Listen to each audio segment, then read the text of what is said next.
Here's a quick tutorial on how to make a fat quarter and beginner-friendly trash bag for your car. Now, if your children are anything like mine, they are really good at trashing the vehicle that they ride in, like to the point where I clean my vehicle multiple times a week and it is always disgusting.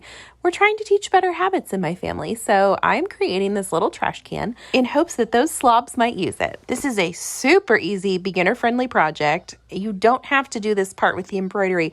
I just tend to be a little extra about things, and I thought it would be cute. The boxed corners, don't let those freak you out either. Those are just going to help the bag to have a little more structure to them. If you follow this tutorial, I really think that you'll be able to make this bag even if you are brand new to sewing. The main things to remember are to take your time, and if you mess up, it's not the end of the world. You can go back and fix it, okay? Nobody freak out. Now, when you stick this little embroidery hoop in, it should be a pretty snug fit. Just stick the inner hoop inside the bag and the outer hoop outside the bag, and then tighten the screw. This is the part where you're going to make the little loop that it hangs on. So you do this however you want. If you want to make it so that it's long and you can tie it in a bow, I shortened mine up and put little Velcro tabs on it. And now here comes the ultimate test. Will they use it? I'll keep you posted. Like and follow for more.